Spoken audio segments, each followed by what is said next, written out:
Oui, ça a été. Voilà, donc, نكملوا. Je rappelle que le dispositif français n'était pas seulement d'ordre légal. En effet, Robert Lacoste, en accord avec les autorités de Paris, fera appel aux troupes d'élite et aux milliers d'officiers de l'armée coloniale, qui étaient, qui étaient considérés avec le وقت à 4000 à 400 000 soldats vers les années 57. Bon, Général Massu s'était muni de ses meilleurs commandants et officiers. On cite par exemple Yves Godard, Brodier, Jean-Pierre Mayer, Château-Robert, Fossé François, Marcel Bijard et Roger Trinquier. Voilà, et lui-même, il a avoué qu'il avait traité des interrogatoires musclés et des tortures pratiquées. Il dit dans son livre, les plus hautes autorités civiles de l'époque venues en inspection à Alger, M. Bourgès et Max le Jeune, qui seront ministres de la Défense, visitèrent les centres d'interrogatoire et encouragèrent hautement cette formule. Vous savez, Anna, je suis écœuré, je me rappelle qu'il y a un président de la France, récemment le Zaïre, la fois passée, où كان بوتفليقة قدامه هكذايا, où il a dit que la France ne reconnaîtra jamais, ne demandera jamais pardon aux Algériens. تنرب هذاك النار تشعل فيا في بلاده. Plus de rox comme ça, on n'en verra pas, sincèrement.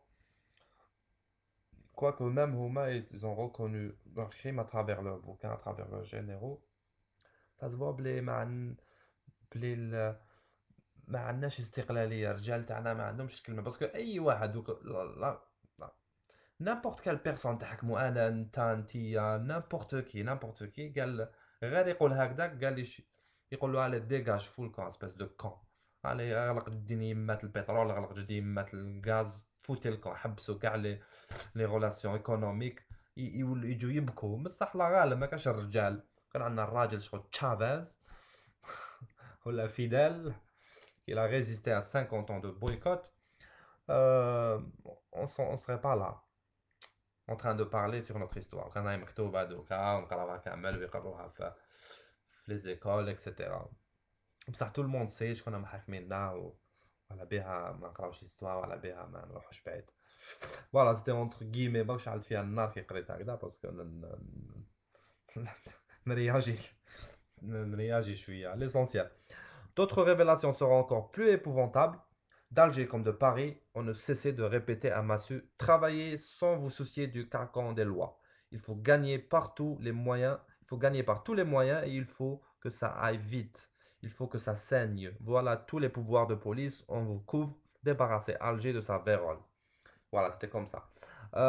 On se rappelle tous de l'image, le film, la bataille d'Alger, où l'armée coloniale, elle faisait elle parlait في les micros, hein, donc les haut-parleurs, يقولوا le FLN communiste, le FLN veut veut vous affamer.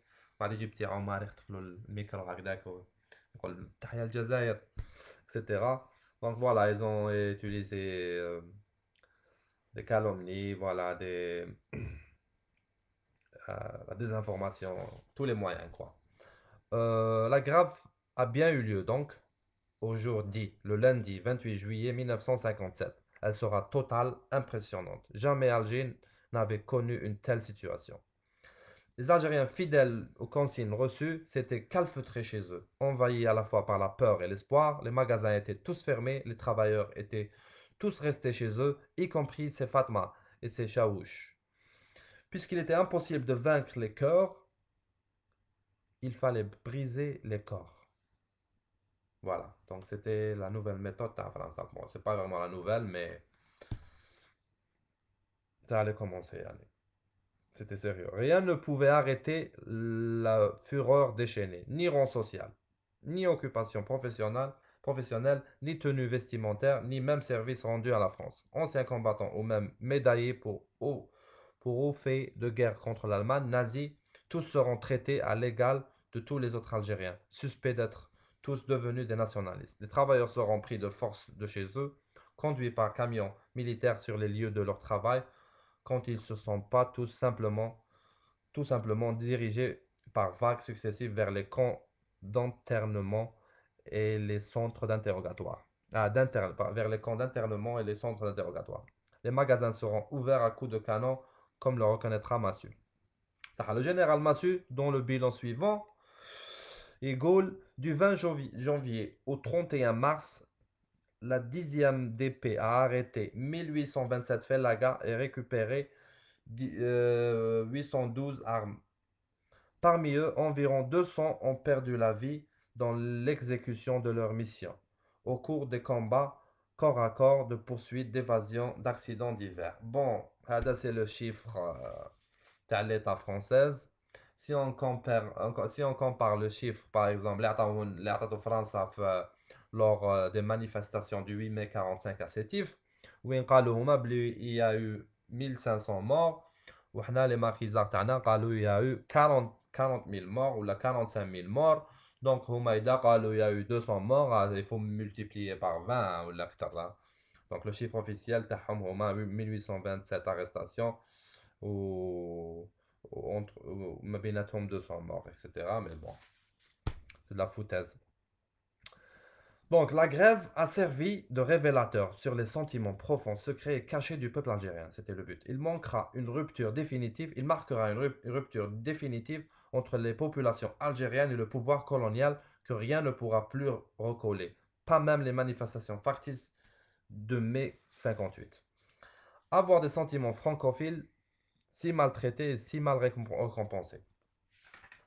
Non, y compris ceux qui pouvaient encore avoir des sentiments francophiles et si maltraités et si mal récompensés. Bon, de toute façon, قاعد جازو واحد مسلك. Le bilan de la grève. Ok.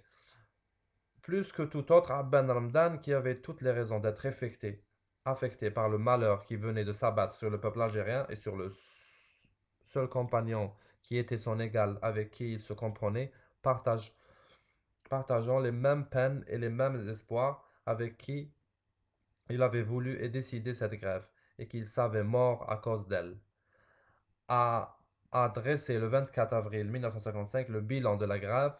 On ne peut le soupçonner de faiblesse, même envers et peut-être surtout sa personne. Reprenons quelques points forts de ce bilan. Loin d'être gagné par la terreur et la lassitude, le peuple algérien uni derrière le FLN continue la lutte acharnée pour l'indépendance de la partie martyre. 2. Pour lui, la victoire est certaine, l'unité nationale s'est renforcée et la défaite du colonialisme est inéluctable. Voilà. Il fallait peut-être très sublime du destin que Ben Mehidi finit là son parcours de combattant de la liberté et de chef exemplaire, comme il se devait donner à ses frères l'exemple jusque dans la mort. Donc, voilà, Ben Mehdi, on parle de la mort de Ben Mehdi, donc parce que Ouamat, un peu plus tard. Comme ne pas songer en effet à mêler à sa mémoire le combat héroïque de la femme algérienne dans cette guerre d'indépendance, ni le déchaînement de la répression française tout au long de ces mois de janvier 57, ni la peur, ni l'extrême faiblesse des moyens n'arrêteront bon nombre des jeunes filles algériennes de mourir de leur foi militante le combat pour la libération de leur peuple. Voilà, parce que la grève, si vous voulez, c'est elle qui a déclenché la bataille d'Alger, si on veut. Ou même les médias français en général, ils réfèrent à cette grève à la bataille d'Alger.